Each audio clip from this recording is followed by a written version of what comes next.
ውድ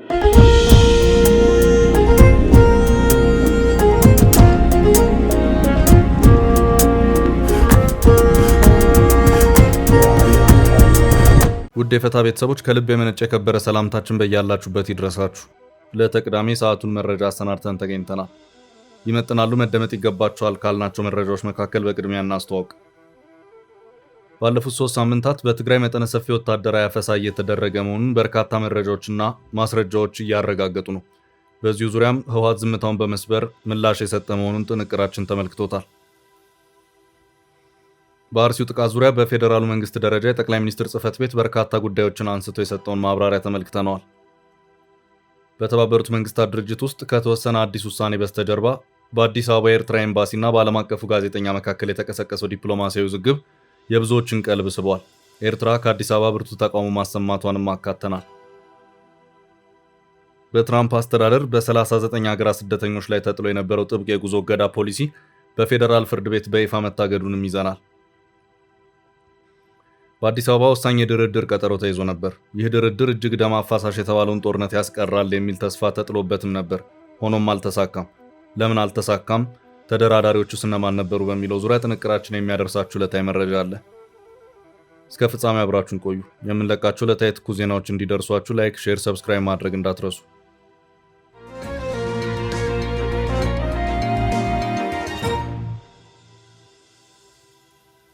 ጠቅላዩ ስለ አርሲ ጥቃት። ጠቅላዩ ስለ ኦነግ ፋኖ ጽምዶ ኤርትራ። ጠቅላይ ሚኒስትር አብይ አህመድ በአርሲው ጥቃት ሀዘናቸውን ገልጸዋል። በኦሮሚያ ክልል አርሲ ዞን በሰላማዊ ሰዎችና በሃይማኖት ቦታዎች ላይ የተፈጸመውን አሰቃቂ ጥቃት ተከትሎ የጠቅላይ ሚኒስትር ጽህፈት ቤት ሰፊ መግለጫ ሰጥቷል። ትላንት ምሽቱን ይፋ በሆነው መግለጫም ጠቅላይ ሚኒስትሩ በጥቃቱ የቤተሰብ አባሎቻቸውን ህይወት ላጡ፣ ጉዳት ለደረሰባቸውና ንብረታቸው ለወደመባቸው ዜጎች የተሰማቸውን ጥልቅ ሀዘን ገልጸዋል። ይህ የመንግስት መግለጫ በዋናነት በአገሪቱ ምርጫና መንግስት አስመዘገብኳቸው ባላቸው አዎንታዊ ውጤቶች ላይ ያተኮረ ቢሆንም በአርሲ የተከሰተውን ጥቃት፣ የአማጽያንን ሙከራዎችና የጸጥታ ኃይሎች የወሰዱትን እርምጃ በስፋት አብራርቷል። የኢትዮጵያ ኦርቶዶክስ ተዋሕዶ ቤተክርስቲያን ፓትርያርክ አቡነ ማትያስ በበኩላቸው አስቀድመው በሰጡት መግለጫ የምርጫውን ዕለት ተከትሎ በምስራቅ አርሲ የተፈጸመው ጥቃት በኦርቶዶክስ እምነት ተከታዮችና አብያተ ክርስቲያናት ላይ ያነጣጠረ መሆኑን አስታውቋል።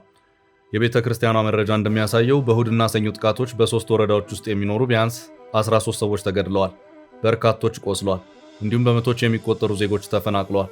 በተጨማሪም አንድ ጥንታዊ ቤተክርስቲያን በእሳት ሲወድም በሌላኛው ላይ ደግሞ ዘረፋ መፈጸሙን የኢትዮጵያ ኦርቶዶክስ ተዋሕዶ ቤተክርስቲያን ፓትርያርክ በይፋ ባወጣው መግለጫው ጠቅሷል። የጠቅላይ ሚኒስትሩ ጽህፈት ቤት በመግለጫው ጥቃቶች የሀገሪቱን እድገት ለማደናቀፍ ከሚሹ ኃይሎች፣ በአማራ ክልል ከሚንቀሳቀሱ አማጽያንና ከውጭ ኃይሎች ጋር በጥምረት የተከናወኑ ናቸው ብሏል። መንግስት አክሎም ኦነግ ሸኔ በጸጥታ ኃይሎች በተወሰደበት እርምጃ ፍላጎቱን ማሳካት ባለመቻሉ የሃይማኖትና የብሔር ግጭት ለመቀስቀስ ስስ ኢላማዎች ላይ ማተኮሩን አመልክቷል። በሌላ በኩል ወቅታዊ ጉዳዮችን የዳሰሰው የመንግስት መግለጫ አንዳንድ የሀገሪቱ ኃይሎች ከኤርትራ ጋር ጽምዶ የሚል ቁርኝት ፈጥረው ሰፊ የጥፋት ዝግጅት ሲያደርጉ መቆየታቸውን ከሷል።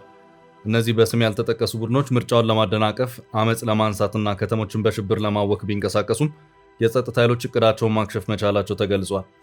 ለመግለጫው ማሳያ የተባሉት ታጣቂዎች በደቡባዊ ትግራይ አዋሳኝ የአማራ ክልል አካባቢዎች ትንኮሳ ማድረጋቸውን እንዲሁም በባህር ዳር፣ በጎንደር፣ በደብረ ብርሃን፣ በወልዲያና በአዲስ አበባ የታቀዱ የሽብር ጥቃቶች መክሸፋቸውን ነው። በተጨማሪም በኦሮሚያ ክልል የሸኔ ቡድን ከጽንፈኛው ፋኖ ታጣቂ ቡድን ጋር በመናበብ መንገዶችን ለመዝጋትና እንቅስቃሴ ለማስተጓጎል ያደረጉት ሙከራ ሳይሳካ መቅረቱን መግለጫው በዝርዝር አስቀምጧል። ይህ በእንዲህ እንዳለ ከጠቅላይ ሚኒስትሩ ማብራሪያ በተጓዳኝ ቢቢሲ ያነጋገራቸው አካባቢ ነዋሪዎች ጥቃቱን የፈጸመው መንግስት በሽብርተኝነት የፈረጀው የኦሮሞ ነጻነት ሰራዊት ወይም ኦነግ ሸኔ እንደሆነ ቢገልጹም ቡድኑ ግን በድርጊቱ እጁ እንደሌለበት አስተባብሏል። የኢትዮጵያ ሰብአዊ መብቶች ኮሚሽንና ምዕመኗ በተለይ ኢላማ እንደተደረጉባት የምትገልጸው የኦርቶዶክስ ቤተክርስቲያን መንግስት የነዋሪዎችን ደህንነት እንዲጠብቅ በተደጋጋሚ ጥሪ ስታቀርብ ነበር።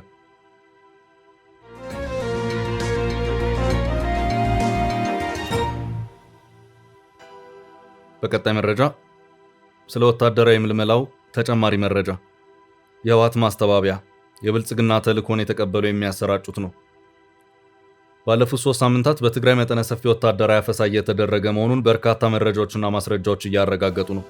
ይህን ህገወጥ ድርጊት በተመለከተ ቅድሚያ ለሰብአዊ መብቶች የተሰኘ የመብት ተሟጋች ተቋም ሰፊ የምርመራ ሪፖርት በሳምንቱ ማውጣቱ ይታወሳል።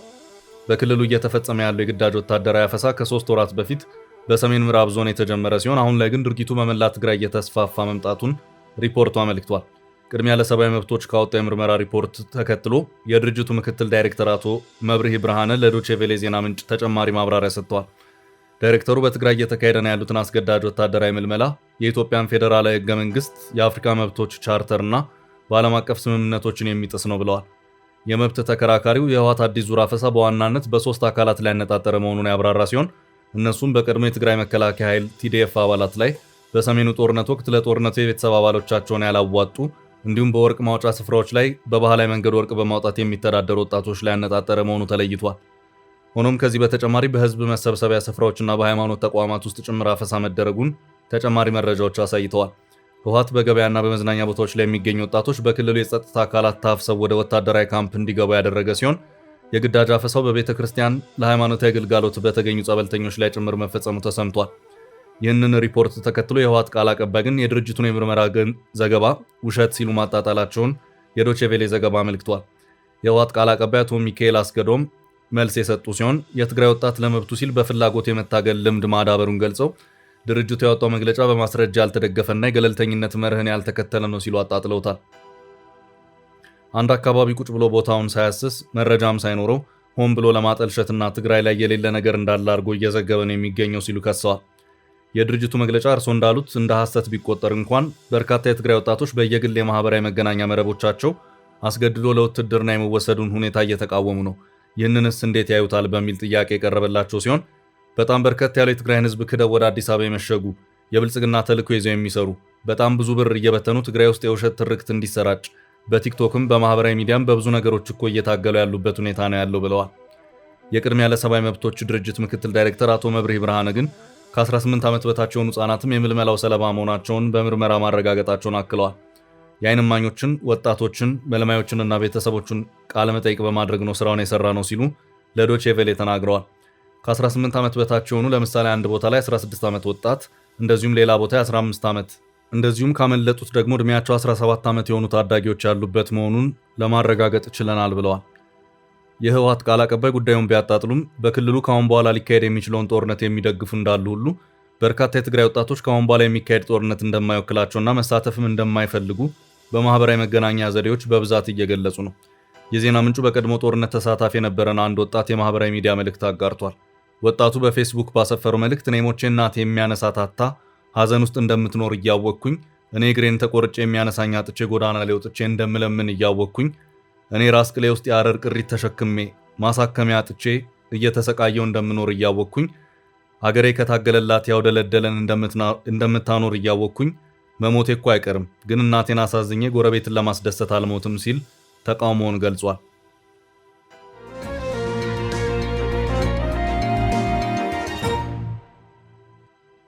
በቀጣይ ርዕስ የአዲስ አበባው ድርድር ከሸፈ። በአዲስ አበባ ሊካሄድ የነበረው ወሳኙ ድርድር ሳይሳካ ቀረ። ድርድሩ ገና ሳይጀመር ከሽፏል። ድርድሩ ያልተሳካው ከተደራዳሪዎቹ መካከል አንደኛው በቦታው ባለመገኘቱ ነው።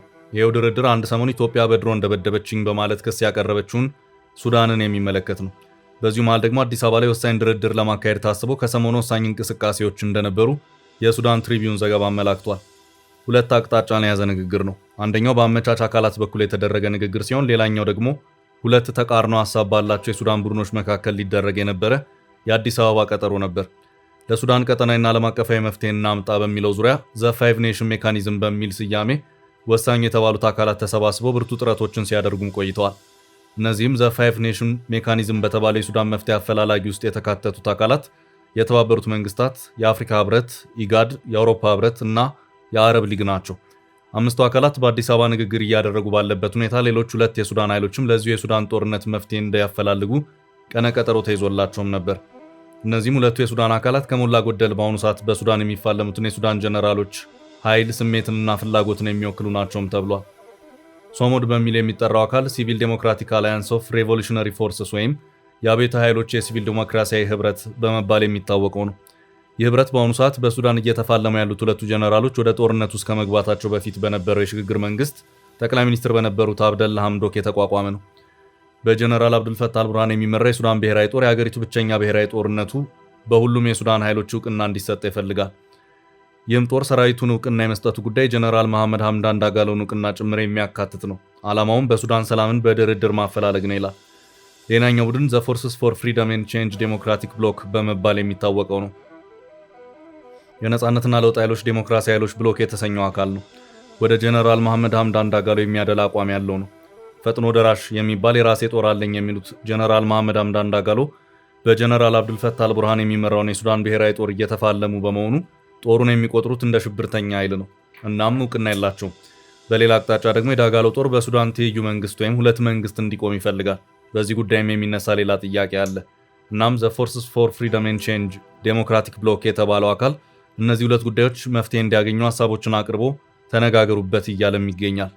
ይሄኛው ብሎክ በአሁኑ ሰዓት ሱዳን ላይ እየተፋለሙ ያሉትን የሁለቱን ጀነራሎች ኃይሎች ወደ አንድ አማካይ ነጥብ ለማምጣት ጥረት የሚያደርግ ስብስብ ወይም ኃይል ነው። ወደ ጀነራል መሐመድ ሐምዳን ዳጋሎ አቋም የሚያደላና አንዳንድ ጊዜም ለዚሁ ኃይል ጥብቅና እንደሚቆምም ይነገራል።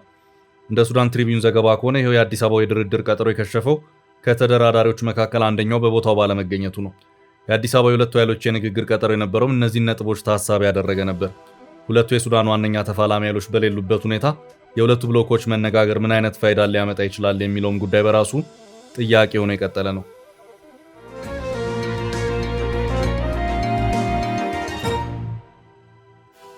በቀጣይ መረጃ የኤርትራ ቁጣ ከአዲስ አበባ።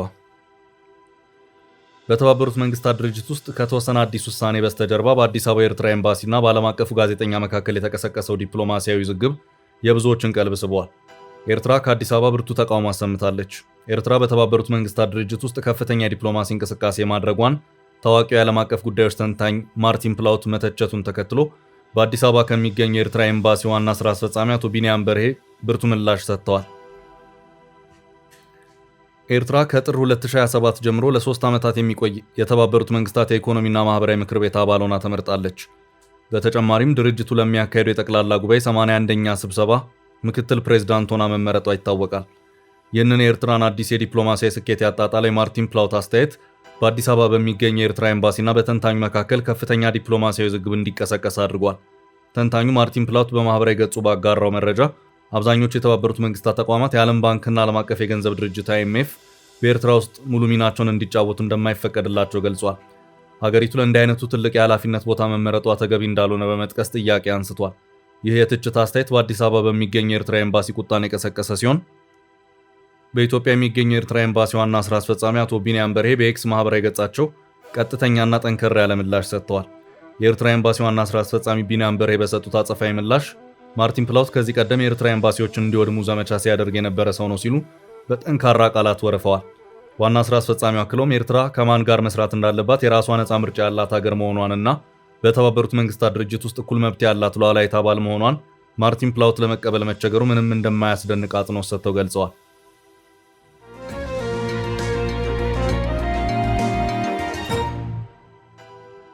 ወደ ቀጣይ ርዕስ አለፍን። በትራምፕ የተጣለው የስደተኞች እገዳ በፍርድ ቤት ተሻረ።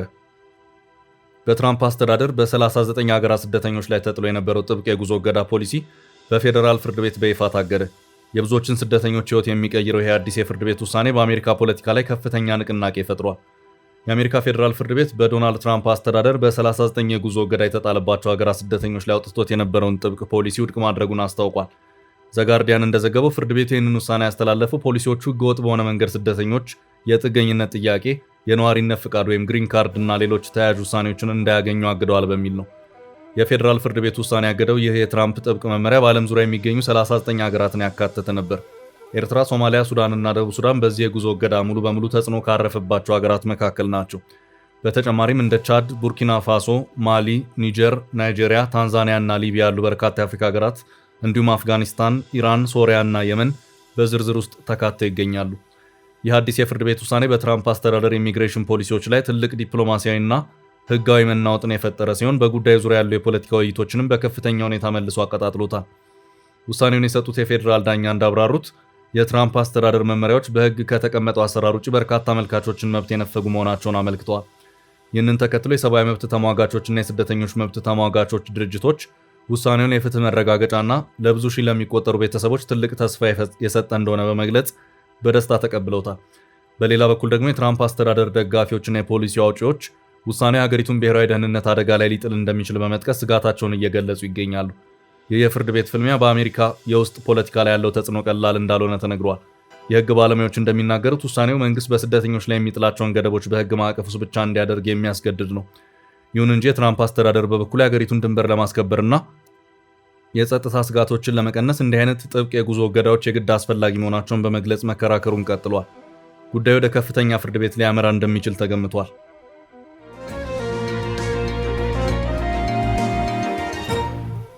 በቀጣይ መረጃ ኢራንና አሜሪካ በሌላ የተኩስ ልውውጥ። ኢራንና አሜሪካ ዛሬም ተኩስ ላይ ናቸው። ከሰሞኑ አሜሪካ ለሰነዘረች የሚሳኤል ጥቃት ኢራን የአሜሪካንን የኩዌት ቤዝ መታው ማለቷ የሚታወስ ነው። ኩዌት ዋናው ኤርፖርት የተመቷል በማለት በረራዎች እንዲቆሙ አድርጋም ነበር። አሁን ደግሞ ከሰዓታት በፊት አሜሪካ ከኢራን በኩል የድሮን ጥቃት ደረሰብኝ እያለች ትገኛለች። ከዚሁ ጋር በተያያዘም ቢቢሲ ባሰራጨው ዘገባው የአሜሪካ ጦር ኢራን ወደ ሆርሙዝ ወሽመጥ የተኮሰቻቸውን 4 ድሮኖች መጥቶ መጣሉን አስታውቋል። አንድ ጊዜ ብቻ ጥቃት የሚያደርሱት ድሮኖች በባህር እንቅስቃሴ ላይ አደጋ ጥለዋል ሲል ጦሩ ገልጿል። የአሜሪካ ጦር ማዕከላዊ እዝ ጎሩክ እና ቃሽም በተባሉ ደሴቶች ላይ የኢራን የባህር ዳርቻ ጥበቃ ማዕከላት ላይ ጥቃት መፈጸሙን ጠቅሷል። ኢራንን ባጸፋው በኩዌት የሚገኙ 2 የአሜሪካ ጦር መቀመጫዎች ላይ በባሊስቲክ ሚሳኤል ተኩሳለች። በባህሬን በሚገኝ የአሜሪካ ጦር ሰፈር ላይም ጥቃት ማድረሷን የኢራን መገናኛ ብዙሃን ዘግበዋል። የአሜሪካ ማዕከላዊ እዝ እንዳለው ከባህረ ሰላጤው ሀገራት ላይ ኢራን ከተኮሰቻቸው 7 ሚሳኤሎች 6ቱ ኢላማቸውን ሳይመቱ ማክሸፍ ተችሏል። በተደጋጋሚ በሚፈጸሙ ጥቃቶች ምክንያት የኢራንና የአሜሪካ የተኩስ አቁም ስምምነት አደጋ ውስጥ ወድቋል። ከቀናት በፊትም ተመሳሳይ ተኩስ ልውውጥ ተደርጎ እንደነበር ይታወሳል። ኢራን በኩዌት ዓለም አቀፍ አውሮፕላን ማረፊያ በፈጸመችው የድሮን ጥቃት አንድ ሰው ሲገደል 60 ሰዎች ቆስለዋል። የኢራን እስላማዊ አብዮታዊ ዘብ በአውሮፕላን ማረፊያው ጥቃት መፈጸሙን አስተባብለዋል። ጉዳት የደረሰው በተሳሳተ የአሜሪካ ሚሳኤል አምካኝ ምክንያት መሆኑን ገልጿል። ውድ ቤተሰቦቻችን ለዛሬ ያዝንላችሁን ርዕሰ ጉዳዮች እዚህ ላይ ቋጨን። ላይክ፣ ሼር እና ኮሜንት በማድረግ ለቻናላችን ድጋፋችሁን መግለጽ እንዳትዘነጉ እያልን ከሌሎች መረጃዎች ጋር ደግመን እስክንገናኝ ቸር ያሰማን ስንል ተሰናብተናል።